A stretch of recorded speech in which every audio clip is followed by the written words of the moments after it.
নির্বাচনের মাধ্যমে মানুষ আবারও গণতান্ত্রিক বাংলাদেশের স্বপ্ন দেখে বলে মন্তব্য করেছেন বিএনপির মহাসচিব মির্জা ফখরুল ইসলাম আলমগীর। তিনি বলেন, কোনো ষড়যন্ত্রে নির্বাচন বাধাগ্রস্ত করতে পারবে না। বিভিন্ন রাজনৈতিক দলের নেতারা বলেছেন, ২৪-এর অভ্যুত্থান আর ৭১-এর মুক্তিযুদ্ধকে যারা মুখোমুখি দাঁড় করাতে চায় তারা তাদের নিজেদের দলীয় স্বার্থ হাসিলের পায়তারা করছে। মুক্তিযুদ্ধে এবং ২৪-এর অভ্যুত্থানের চেতনায় নতুন বাংলাদেশ বিনির্মাণের প্রত্যয় জানান শ্রদ্ধা জানাতে আসা মানুষ। মহিবুল্লাহ মুহিবের রিপোর্টে বিস্তারিত। ভোরের আলো ফুটতেই সর্বস্তরের মানুষের ঢল নামে রাজধানীর মিরপুর শহীদ বুদ্ধিজীবী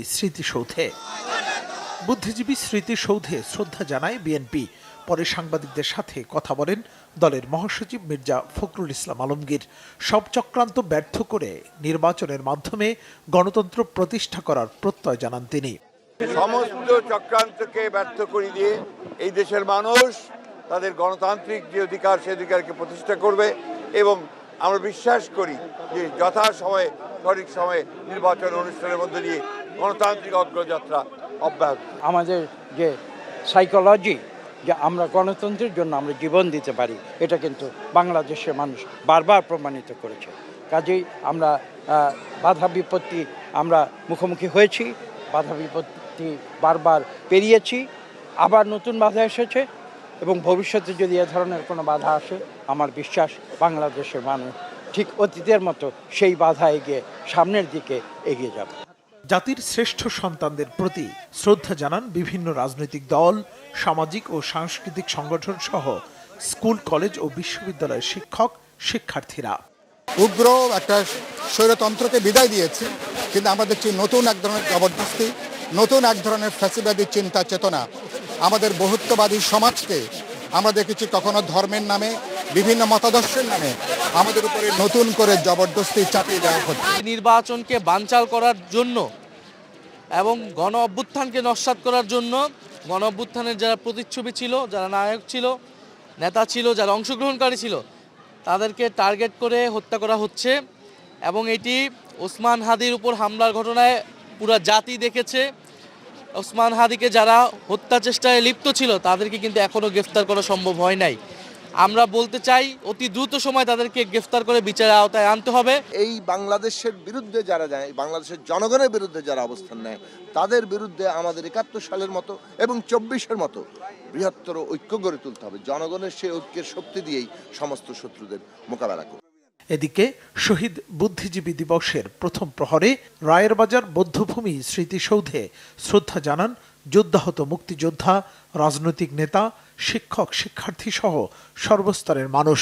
তাদের প্রত্যাশা, সকল অপতৎপরতা মোকাবেলা করে মুক্তিযুদ্ধের চেতনায় গড়ে উঠবে স্বপ্নের সোনার বাংলাদেশ।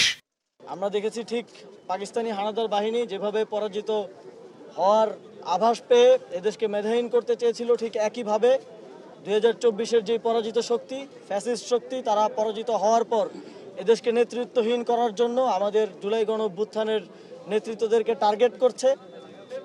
তার অংশ হিসেবে ওসমান হাদিকে গুলিবিদ্ধ করা হয়েছে। যে সমস্ত স্থাপনাগুলো মুক্তিযুদ্ধের স্মৃতি বিজড়িত ক্ষতিগ্রস্ত হয়েছে, সেগুলি সব সংস্কার করা হচ্ছে। কিন্তু এই ক্ষতি যারা করেছে এবং তাদের তো বিরুদ্ধে কোনো আইনি ব্যবস্থা নেওয়া হয়নি কেন, মাননীয় উপদেষ্টা? এইটা এক সময়ে জন উচ্ছ্বাস, গণ অভ্যুত্থানের কারণে হয়েছে। এটাকে চিহ্নিত করে আইনের আওতায় নিয়ে আসা, এটা একটা দুরূহ ব্যাপার আছে। এই বাংলাদেশের রাজনীতি করতে হলে বাংলাদেশকে ধারণ করতে হবে। বাংলাদেশপন্থী যারা আছে তারা এই বাংলাদেশের রাজনীতি করবে এবং এই স্বাধীন বাংলাদেশে আমরা সবাইকে নিয়ে একসাথে, বাংলাদেশপন্থী আমরা যারা আছে সবাই একসাথে আমরা স্বাধীন বাংলাদেশ বিনির্মাণ করব। তবে অন্যান্য বছরের তুলনায় এবারে শহীদ বুদ্ধিজীবী দিবসে রায়েরবাজার স্মৃতিসৌধে মানুষের উপস্থিতি ছিল কিছুটা কম। লাখো শহীদের রক্তে কেনা বাংলাদেশের প্রতিচ্ছবি হয়ে খোদ দাঁড়িয়ে আছে রায়েরবাজার বৌদ্ধভূমি স্মৃতিসৌধ। এখানেই ১৯৭১ সালে এদেশের প্রখ্যাত সাংবাদিক, চিকিৎসক, শিক্ষক সহ বুদ্ধিজীবীদেরকে ধরে এনে হত্যা করেছিল পাকিস্তানি হানাদাররা। সেই দিনটিকে স্মরণে সকাল থেকেই সর্বস্তরের মানুষ শ্রদ্ধা জানিয়েছে এই স্মৃতিসৌধে। তবে হাদির উপর গুলিবর্ষণের ঘটনায় কিছুটা আনুষ্ঠানিকতায় ভাটা পড়লেও মুক্তিযুদ্ধের চেতনা বাস্তবায়নে, নতুন বাংলাদেশ বিনির্মাণের পথে সর্বাত্মক সহযোগিতার আশ্বাস দিয়েছেন শ্রদ্ধা জানাতে আসা মানুষ। মুহিবুল্লাহ মুহিব, বাংলা ভিশন, ঢাকা।